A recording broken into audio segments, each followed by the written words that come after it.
the Reconstructionist Radio Podcast Network presents Worldview Media Podcast, where Gordon and Joyce Runyon view popular media through the lens of the biblical five-point covenant model to help believers appreciate and apply principles of exciting narrative and engaging storytelling. Coming to you live from our newly booby-trapped house that will keep all the bad guys away. Yes. It's the Worldview Media Podcast. Yay! I'm your host, Gordon Runyon. This is my wife, Joyce. Hello. And I feel like I should confess that I have been drinking. It helps with the booby traps. Is that it? Not today so much. I'm saying like over the last 34 years. I guess that's true. I guess that's just the way it is. It seems fashionable to admit that. So.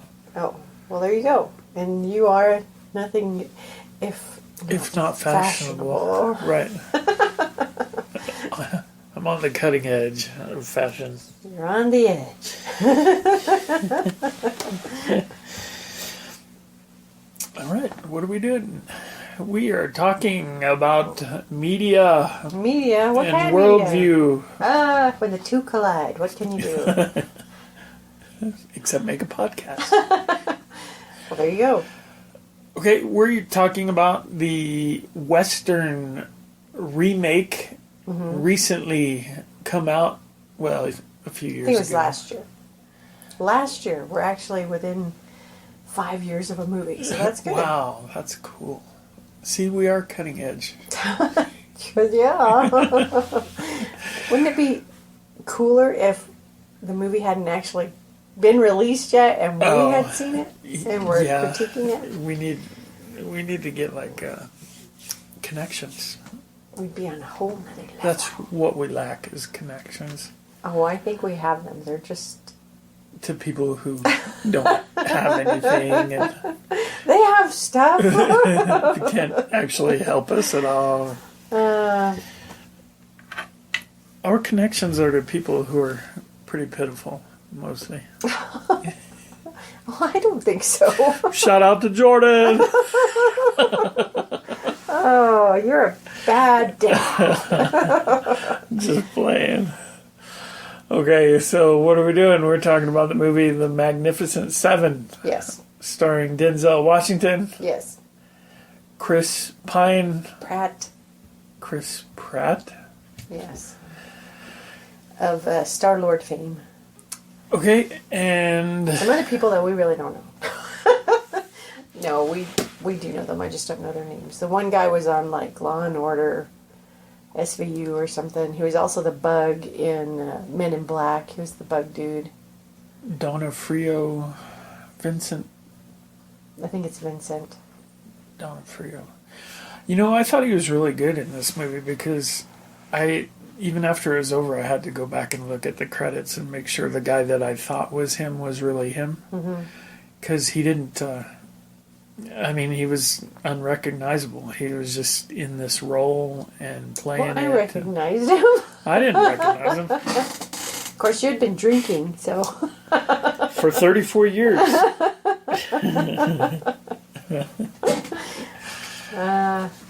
Okay, so... I think it's been longer than that, because you're how old? No, I tried to calculate. I'm about to be 51. So 34 years would put me at 17. Oh, maybe 35 years.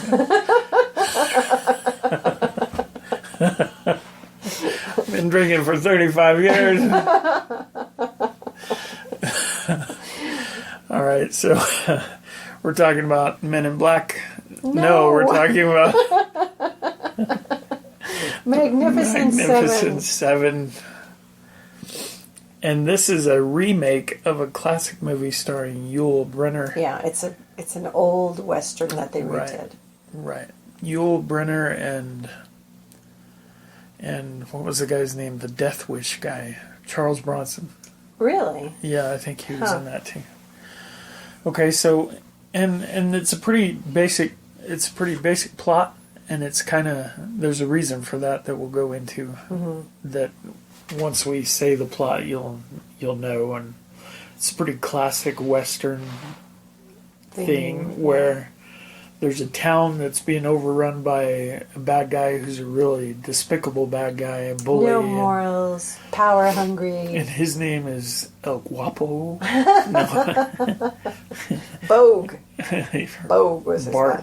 Bartholomew Bogue. Yeah. Anyway, he's overrun this town, and he's got the He sheriff wants all on the his land. side, on his payroll. Everybody's paid off, and he can have his way and do whatever he wants. And he's murderous without and impunity. horrible. Yeah. And so townspeople take the last of the money that they have and go try to hire They take everything. gunslingers and stuff who can help them.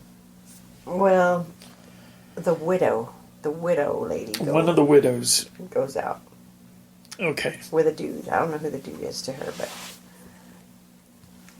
but anyway, they go out in search of assistance. Right. So they find Of Denzel justice. Washington, who's a bounty hunter and a gunslinger type Well, he's been deputized. in 6 states I believe that's right. and several Indian territories. Yeah. All right, So he actually has some authority. He's not just a but not where they mercenary. are. Not where they are. Well, I don't know about that. It's just a day or two No, away. I plan on talking about that in just a little bit. All right, then.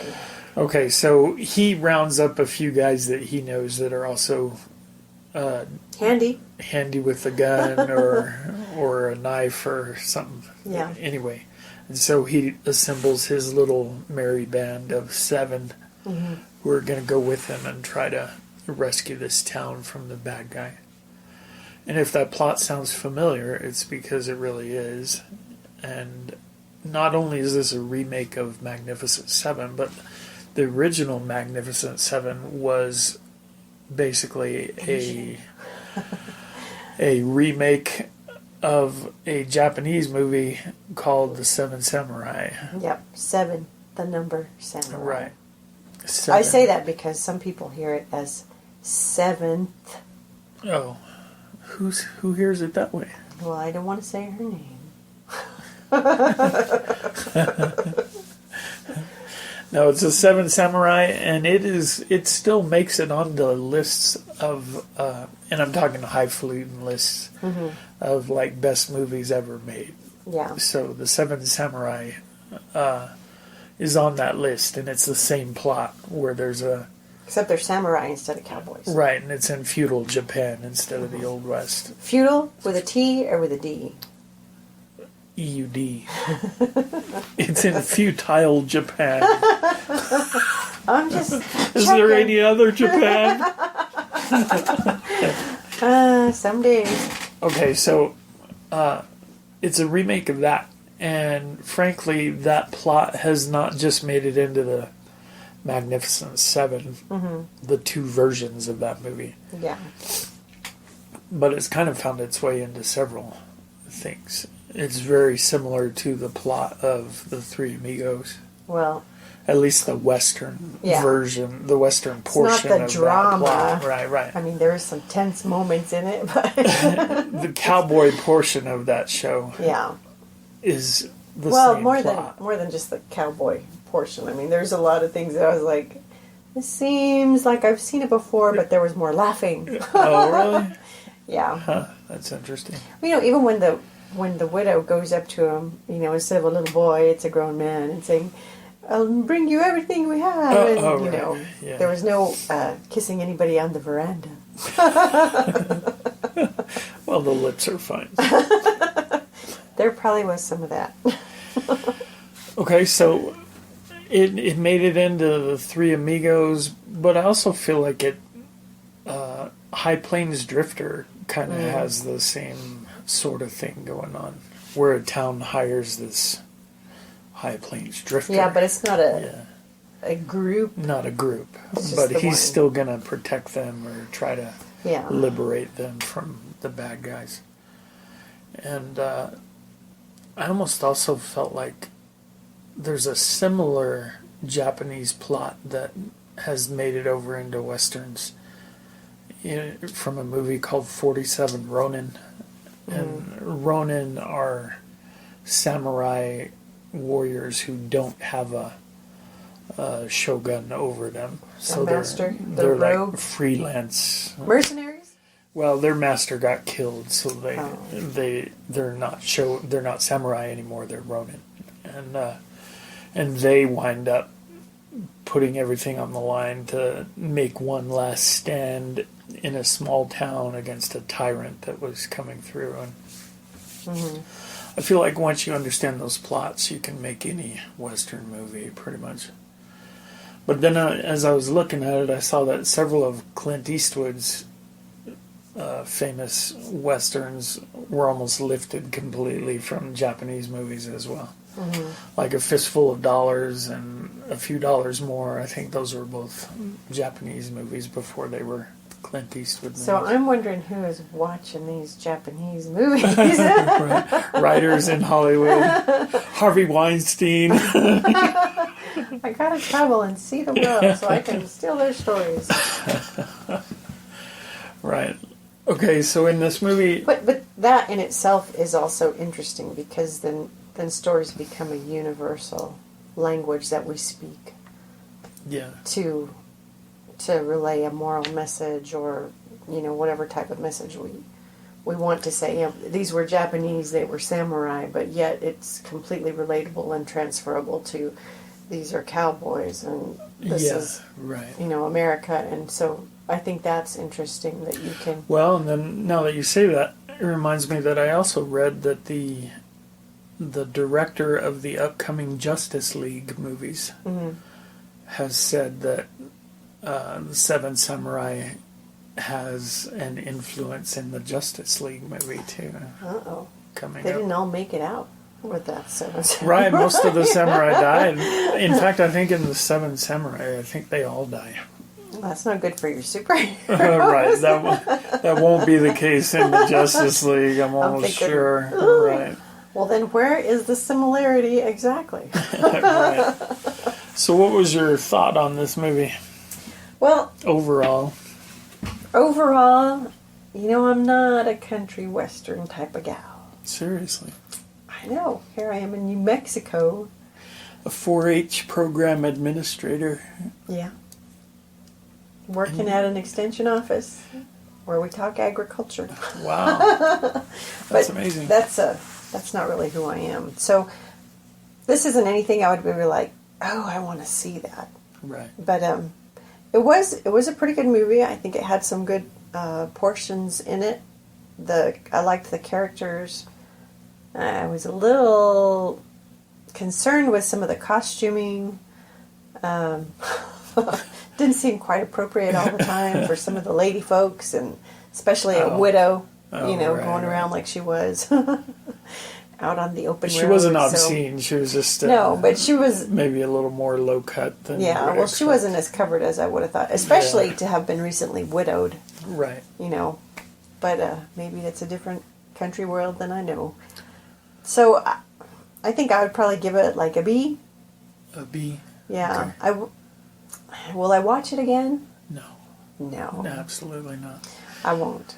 If you're flipping through TV channels and it's a scene that I like, maybe I'll watch it for that scene. Oh, well, can you think of a scene you liked? There's some funny ones with the guys when they're all together, kind of goofing around, and I think of the one where that one big burly man comes out, and they were talking about Mountain Man guy, how they had killed him and smashed his head with a rock, and I think Chris Pratt says, I think that bear was wearing human clothes. Yeah. Now, here's the thing. I was just listening to another podcast on the Reconstructionist Radio Network. Well, I'll name it. It's there's so many. You got to just say it. There is. Luke Saint's Streetwise Theology. Once a month, they do a movie-focused podcast. And one of the things that they were talking about in the last one was the fact that there are some actors who are very versatile and can play different parts. And then there are some actors who are always just themselves, and Yeah. every part they play is kind of them. Mm-hmm. And two actors that they named specifically, one of them I would have named too, but they named Denzel Washington and Chris Pratt. As Being versatile or being... No, as being those kind that are always themselves, seem to be in whatever they're doing. Mm-hmm. And so I had listened to that podcast before we watched this movie for our podcast. Yeah. And I kind of had that in mind as I was watching. And I think respectfully that I didn't get that from them this time. I mean, normally I would say yes, Denzel Washington is the same in every movie that he's in. Mm-hmm. But I almost felt like he was less so in this movie than in other things. How did you feel about that? I think when I think of Denzel Washington, I think of a very wordy person. Yeah, talks very fast. Yeah, he's just very confident, outspoken.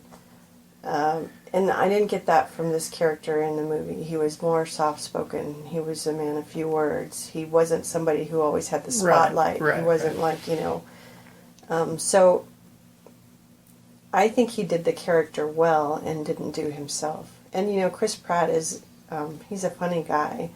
And he's really kind of more light, even like in other movies where it's a serious position or a serious scene, he's still kind of more flippant about it. And yeah. There was a little bit of that in this, but... Well, he was kind of comedic relief in a lot of places here. Yeah. Well, and you look at the rest of the ensemble and, right. Who else was going to do that, so... Yeah. All right. Well, so you would give it a B? Yeah. Said? I'd give it a B. I'm not sure I would go that high. I didn't hate it. Well, maybe it's just because I don't know Westerns to know what's average.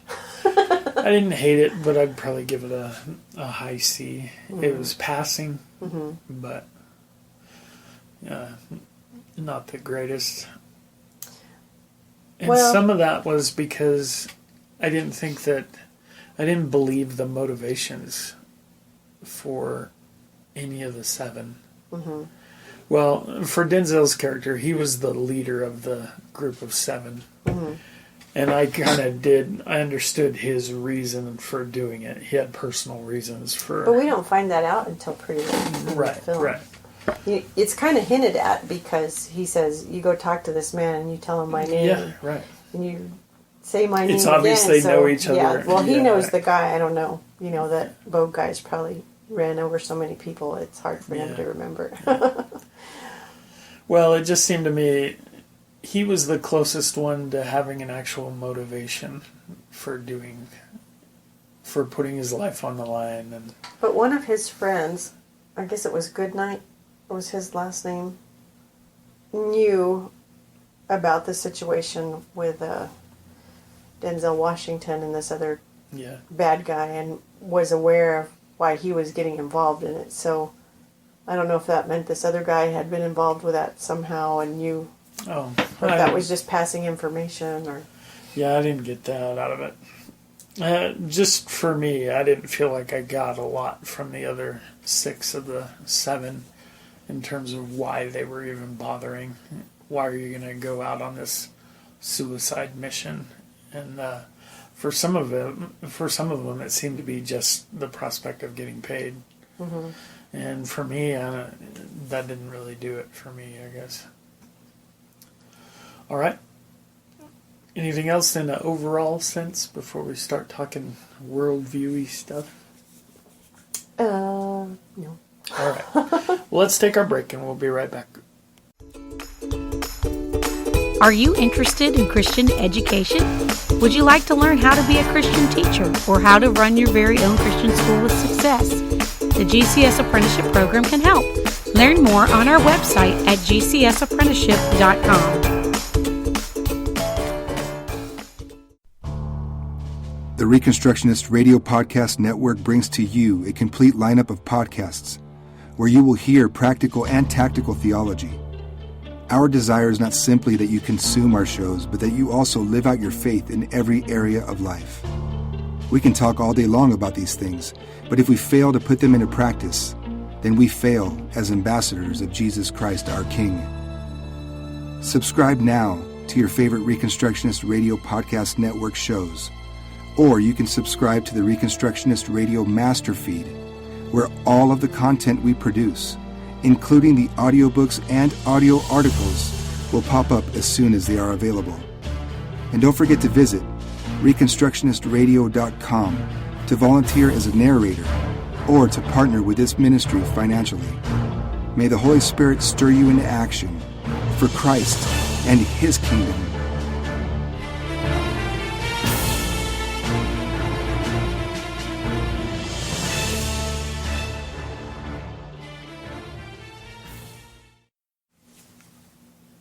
And we're back, the Worldview Media Podcast. In all the commotion, we've had to shift our podcasting location up to a bombed-out bell tower in a local church building. Oh, no.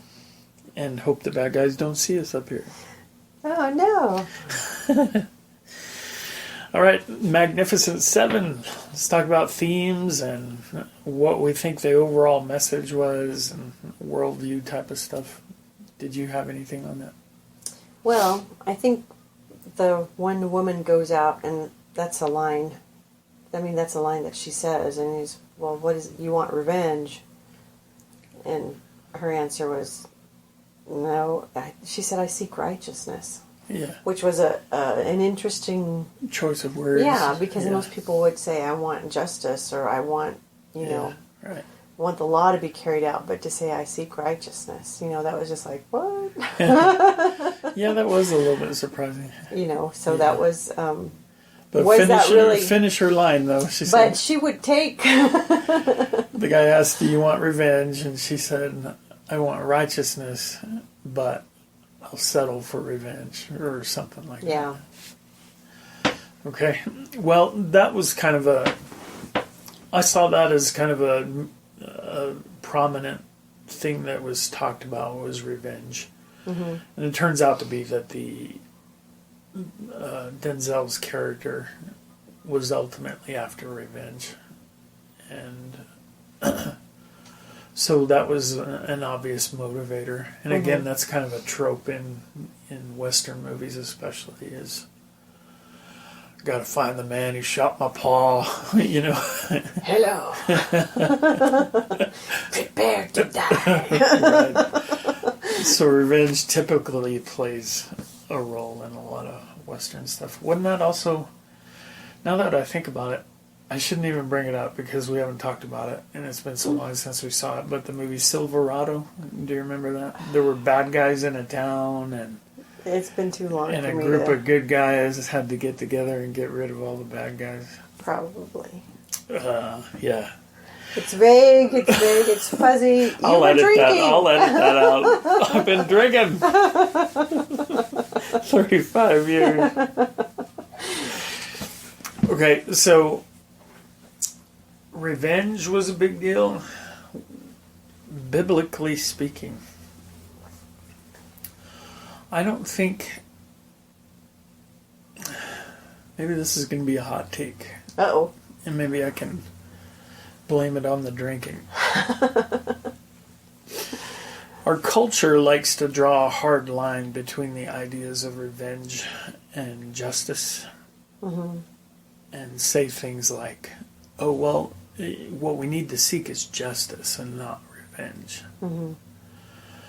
But biblically speaking, they're the same thing, at least from God's standpoint. Romans 13, when it talks about the governor, he's called there a minister of God's vengeance. Mm-hmm.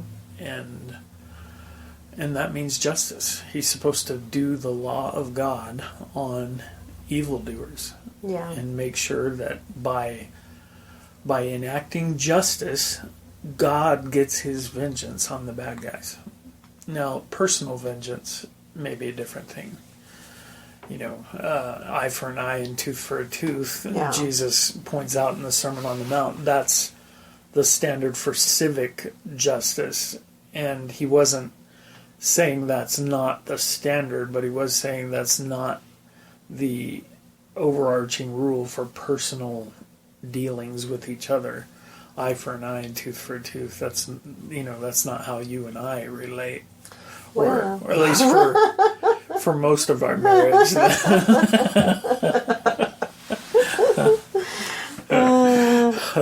We went through some times though.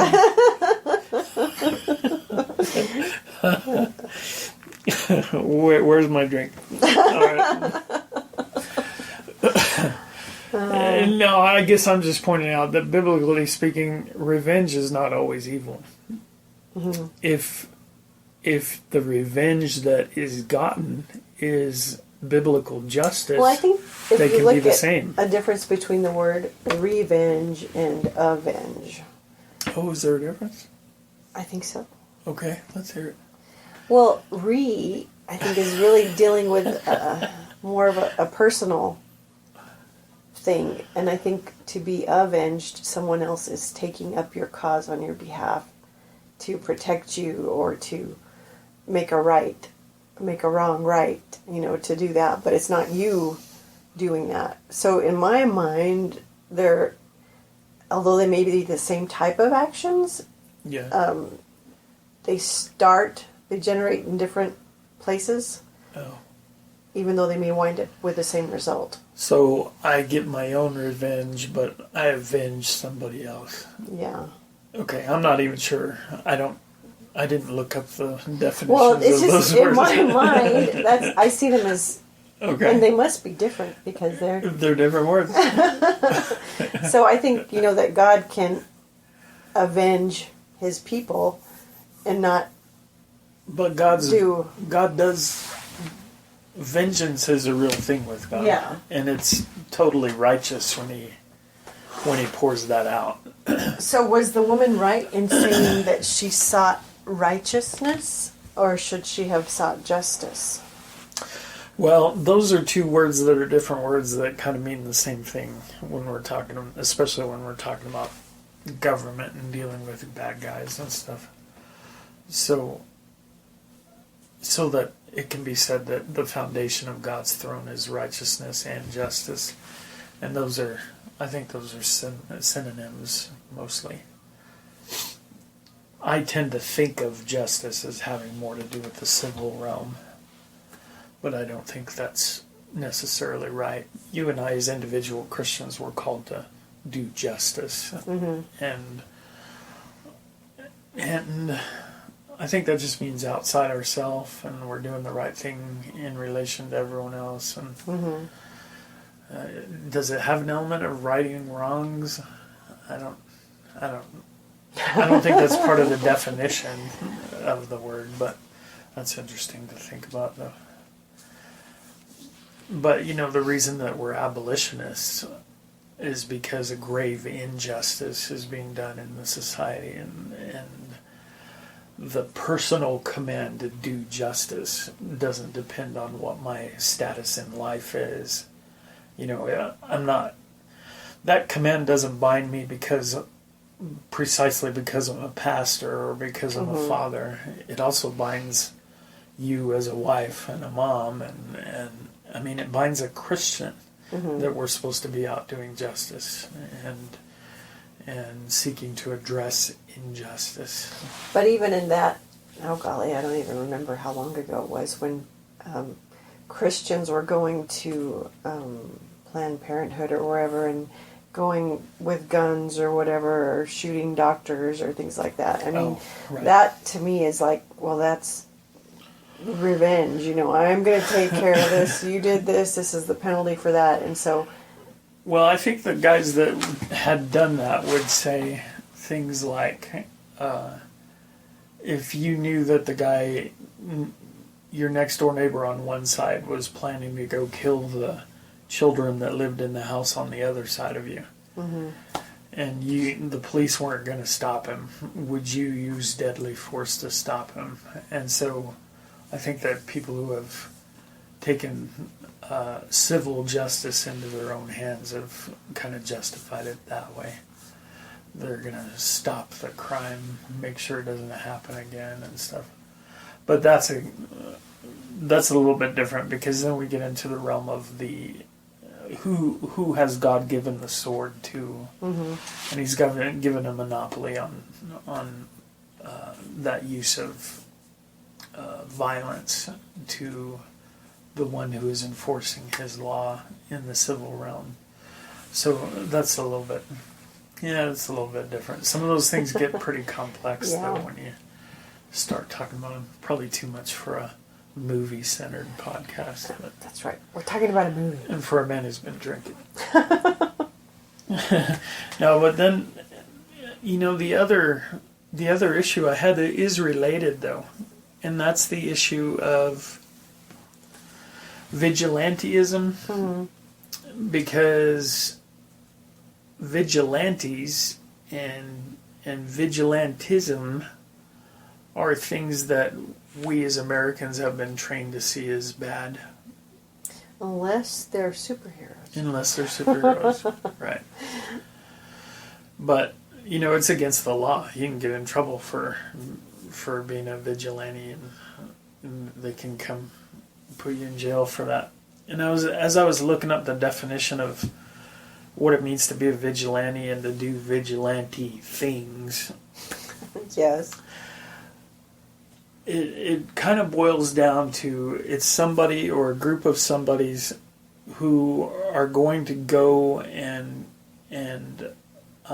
punish crime or prevent crime without having been legally ordained to do so by the legitimate powers that be, or whatever. So I don't have a badge or something. But to me, that's kind of creating a false category, because, and I relate it like this. It's kind of like if we didn't have a border control agency, and if we didn't have draconian kind of border restrictions, there wouldn't be such a thing as an illegal alien. It's the law itself that creates the category of an illegal alien. And if we didn't have those laws like America didn't have for its first 100 years, then you wouldn't have a category of illegal alien. It's a thing that's created by the humanistic law itself. Yeah. And I almost feel like the same thing is true with vigilante. And we've been trained to see that as a bad thing. But I think as you read through the Old Testament and the law of Moses, seems pretty clear to me that there were no law enforcement officers in ancient Israel. There were no policemen on patrol. There was no 911 that you could call or anything. All it was is what we would call the local militia, where if there was your elders. Yeah, your neighbors. If there was an issue, it's, hey, grab your sword and come along, because there's this thing we have to deal with over here. The army was the men who could fight, and law enforcement was all the men of the community who could wield a sword and survive in combat. So in our society, that kind of idea that when a crime has happened or it's in progress, call your neighbors and you all get together and go take care of it. American justice, quote unquote, has kind of tended to view that as dangerous and vigilante, and I think that's a category that's been created by our humanistic laws. Since you don't have the badge, you don't have the... You can just be the bystander and watch things happen. Right. Sit here and let the professionals take care of it. And 20 minutes after the fact. Right. When seconds count, they're only minutes away. Yeah. And so to me, as I was thinking about what they did in this movie, and I was trying to think about the ethics of...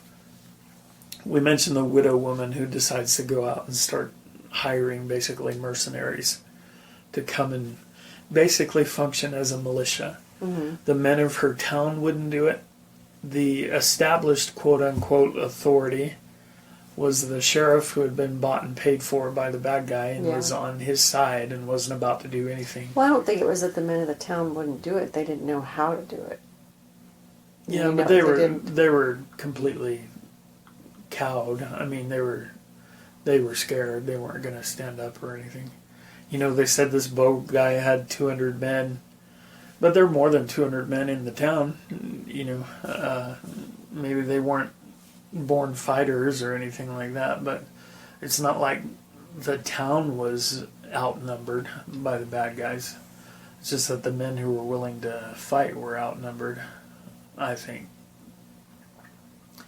And so I was thinking about the ethics and the morality of this woman going out and hiring them, and I think by modern American standards we'd say no, there's something fishy or dangerous at best about that. And I just think I'm not sure that has any biblical basis at all.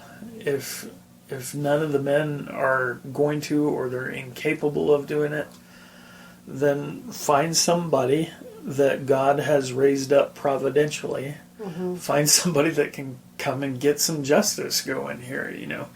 So I'm totally on board with it. And frankly, I'm on board with vigilantism. I mean, I know bad things happen. You don't want a vigilante group that doesn't feel itself bound at all by the law of God. Yeah, we have to be bound by something. Right, that would turn murderous, and you know that's just basically a lynch mob and stuff like that. Yeah. And that's horrible. But if the police are unable or incapable of enforcing justice, I'm not sure I believe there'd be anything wrong with the people of the town getting together. In fact, that's saying it too weakly. I do not think there's anything wrong with the people of the town getting together and saying, we're not going to put up with this thing going on that is against the law of God, and we're going to make sure it doesn't happen anymore. So you don't want one guy flying off the handle and deciding that he's the angel of death and he's going to... And you don't want a mob, but the police are a mob a lot of the time. You don't want an organized... you don't want an organized, deputized mob, but you don't want a rabble mob either. It all has to boil down to what you're defending and why you're defending that. Exactly. What's the standard for these? What you need is a community that agrees that the law of God is our standard, and we as a community are going to abide by that, yeah, and make sure that happens. So, I don't think there's anything wrong with superheroes. You know, they come in and... Well, nobody thinks there's something wrong with superheroes. That's what makes them superheroes. I'm just saying. It's the villains nobody likes. If I could be a superhero, I'd go ahead and do it. Well, all right. Well, and maybe I am. Sure you are. And I'm just protecting my identity. That secret identity. That's right. You know, you actually do have that, because when you're not in your uniform, nobody knows who you are. Right. In my day job, in our small town, I wear a uniform and I make deliveries all day long, and people know me when they see me in my uniform. Yeah. I see the same people out at a restaurant or something like that, and I'm not wearing my uniform. And you can see them look at me. Like, who are you? Like puzzling in their mind. Who is this guy? Why is he talking to me? Why does he seem to know who I am? And why does he know where I live? Right. That's interesting.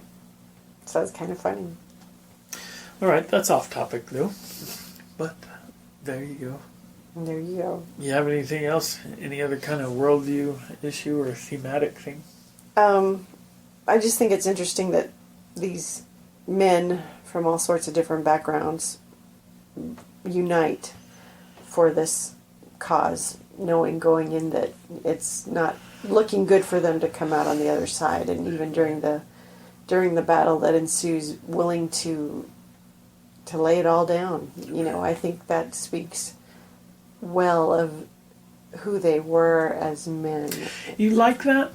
That think got so. totally on my nerves. But I think that's something that as Christians we need to walk with, that there are some things that are worth more than my own personal comfort or my own personal convenience, and that you really are willing to lay those things down when you have to.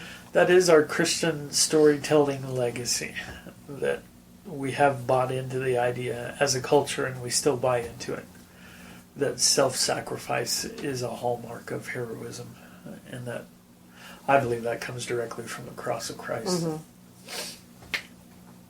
Because pagan cultures don't develop those kinds of heroes. Yeah.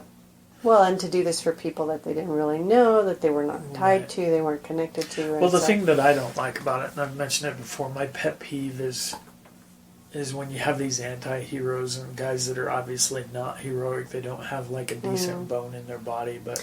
Well, I don't know if they'd go that far. They might have a decent bone. Right, so like a pinky bone is decent. And everything else is rotten, and they're scoundrels in every other way. But when the bad stuff hits the fan, somehow they're able to muster Well, I don't know if heroism. any of those characters were that bad. I mean, none of them were ultimately good.